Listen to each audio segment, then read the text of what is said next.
beautiful soul. Welcome back to my channel. It is me, Soli, the Mystic Spiritual Advisor, and here on my channel, every video I create is dedicated to the expansion of your awareness. Now, in this video, I will be discussing consciousness. You feel me? What consciousness is, the importance of understanding it, and things of that nature, because a lot of us, in a sense, don't understand the importance of the fundamentals, the importance of the basics, you feel me? Like,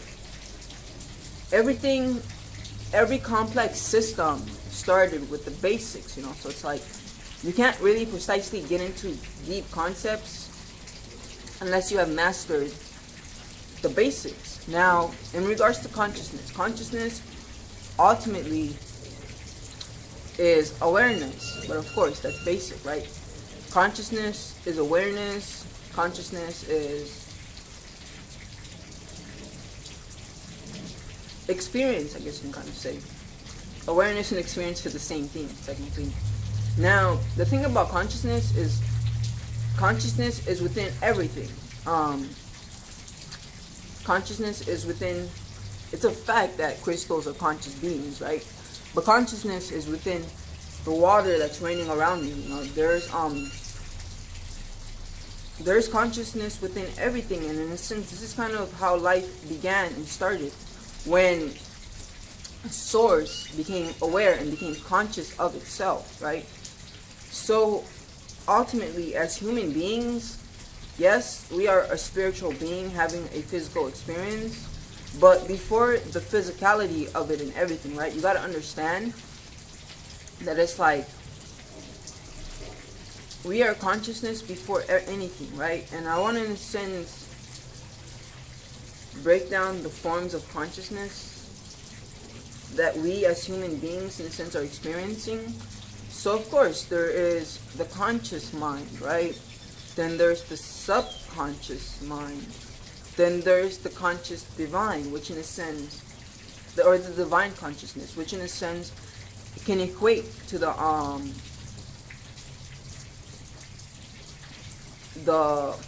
quantum field, or the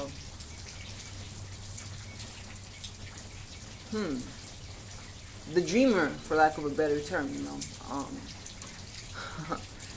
it's in a sense like the divine consciousness would be like the carpet of creation, if this makes sense. But yes, ultimately, it's like 5% of our experience is dominated by the conscious mind, and then 95% of our experience is dominated by the subconscious mind. And the divine mind, or the divine consciousness, would be all of it. The divine consciousness would be the subconscious and the conscious mind. Therefore, it's 100% of it's like, kind of in a sense, like the simulation, in which the simulation, or like the playground in which we as humans, in a sense, are experiencing this so-called reality, if this makes sense. So yes, the thing about consciousness is it is infinite. Consciousness is most definitely the aspect of us that is infinite.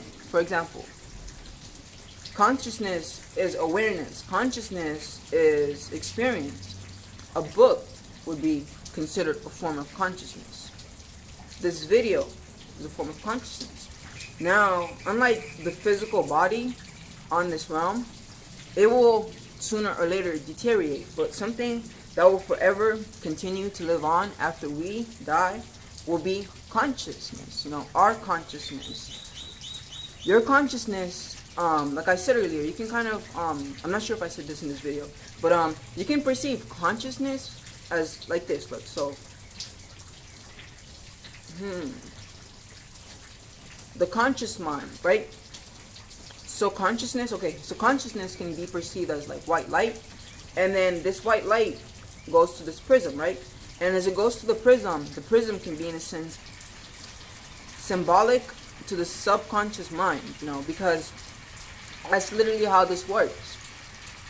You can penetrate and influence your subconscious mind through your conscious mind, right? And this is why it's so important that we understand consciousness, specifically the mind also, because a lot of us don't understand this, but in this world in which we are living in, this capital world, for the most part, which we are living in, we are constantly, in a sense, being targeted, right? Through ads, through, yeah, through subliminal messages, through ads, and just so much other stuff, that is targeting the subconscious mind. And the only defense the subconscious mind has is the conscious mind, right?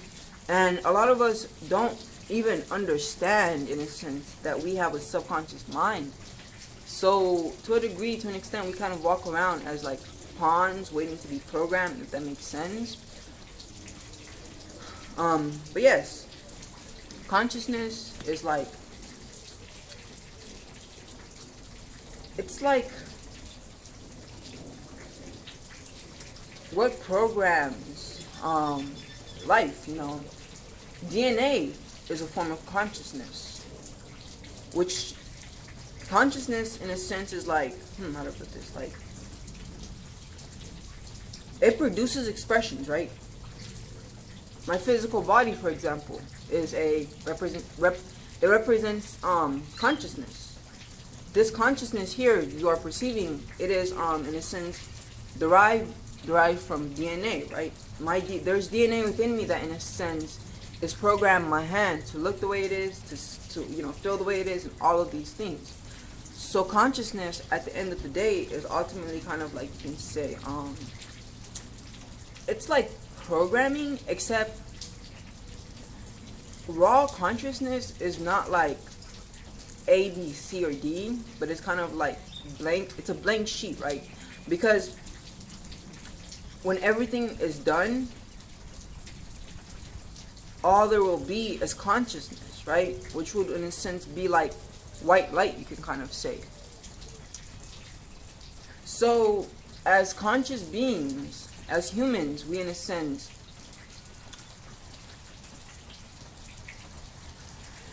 came from consciousness, and we will return to consciousness.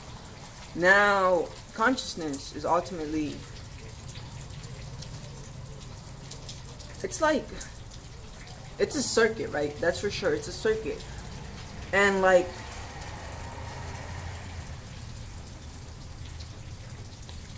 so I think I'll just say it the way it's coming to me, rather than trying to justify or basic, make it basic, right? That's kind of what I'm trying to say. Basicify. I was trying to say basicify, but I don't think that's a word, right? So consciousness is ultimately like,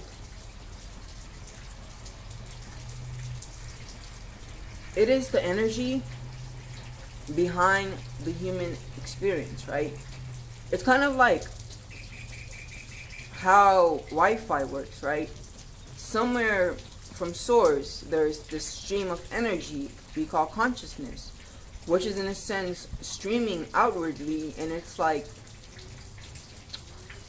distributing itself equally. It is distributing itself into the tree, into me, into this shirt, into everything, in a sense. This is consciousness is like where separation must dissolve, because consciousness is really all about, it's one thing, consciousness is not two things, three things, four things.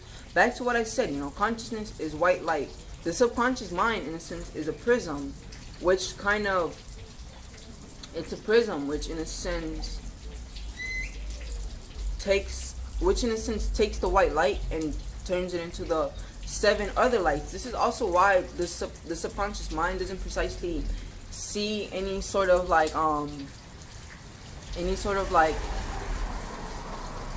distinction between anything or everything, because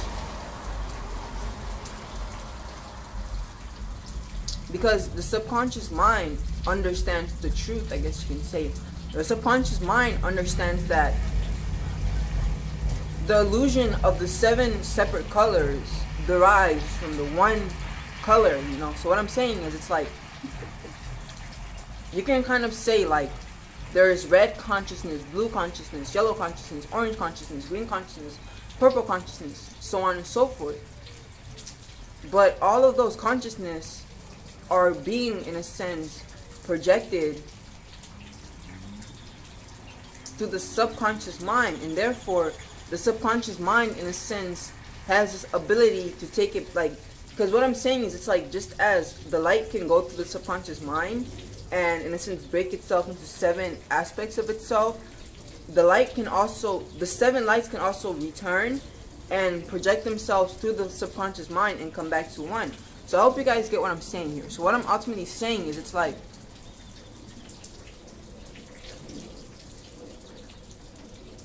fuck, what am I saying? I just kind of went blank for a moment there. I guess what I'm really saying is, it's all one, consciousness is consciousness. Consciousness is all one. And that's the funny thing about it too.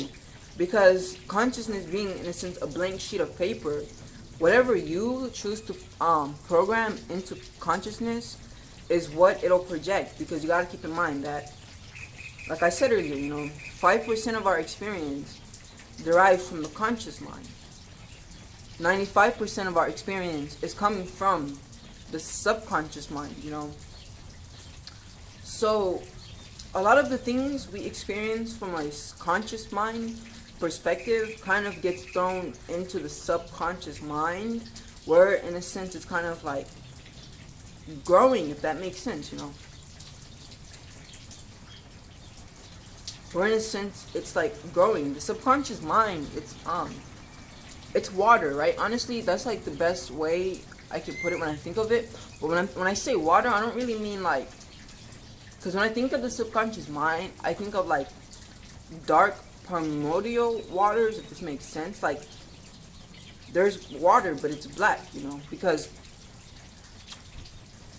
life, in a sense, comes from darkness, right? Life also comes from water, right? I think that's why I perceive it that way.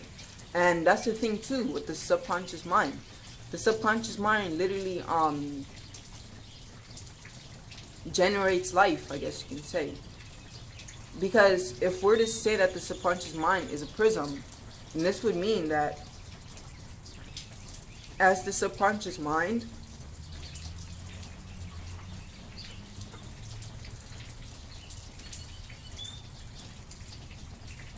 as the light from the conscious mind is projected into the subconscious mind, and the subconscious mind is having this ability to create those different altered states of consciousness, then this means that the subconscious mind, in a sense, has this creative aspect about it. I hope you get what I'm saying.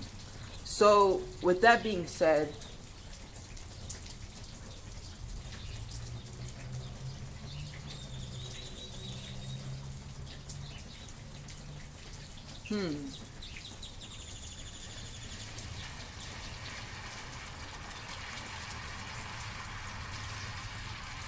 consciousness, it's like clay, right? And whatever it needs to be, it becomes, right?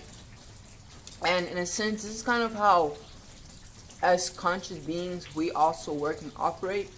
We literally become what we need to become. And what we need to become really is dependent upon our thoughts, People have, in a sense, a lot of people, in a sense, have debated over a plethora of things, but one thing that we have always been constant about is the fact that we become what we think, right? We become what we think. And in a sense, this is kind of like consciousness at play, because in the beginning, I said consciousness is awareness, consciousness is experience, and the more you're aware, the more you can experience, right? You pick up a book and you read something which sparks something in your mind, right? You have expanded your consciousness, and now, in a sense, it's like you start cultivating and growing things, right? Like, because if we're to stick to my analogy of, in a sense, the subconscious mind kind of being like a garden or like a prism,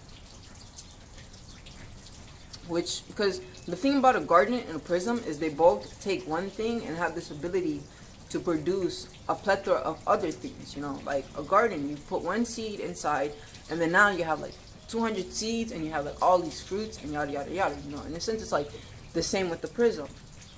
Now,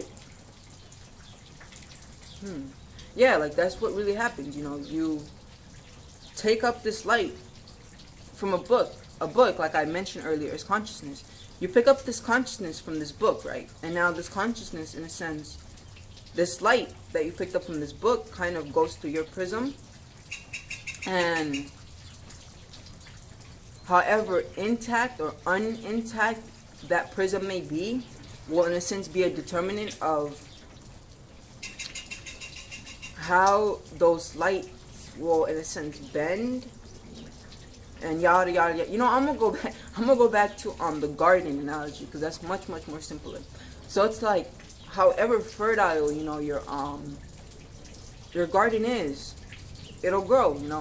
So you receive this consciousness through a means of a book, and now this consciousness, whatever may have been said to you that sparked something within you, in a sense is now a seed that's residing within your subconscious garden, right? And it's like, depending upon the circumstances, depending upon the condition of the garden, right, it will determine how it grows, right? It'll determine how it grows. Now, if I was to switch back to the analogy of the prism, it'd be like, depending upon the glass of the prism, what the prism looks like, its condition, that will in a sense determine how the light bends. This is also why the best thing you can do, the best way to read a book, or the best way to receive any sort of information, is to, like, not only for books, for example, like I really legitimately feel like you really truly get what you really truly get what the book is saying when you read it more than, in a sense, twice. The third time it clicks, because it's like, it's not that you also got to understand that as the universe, we are not separate from consciousness.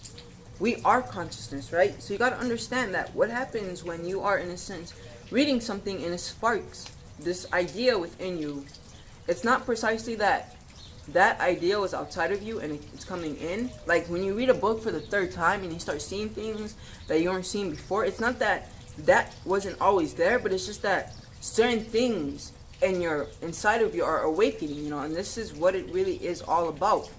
Awakening. Like, we are never learning something new. We are always being reminded, remembering, recalling, so on and so forth. I hope you get what I mean.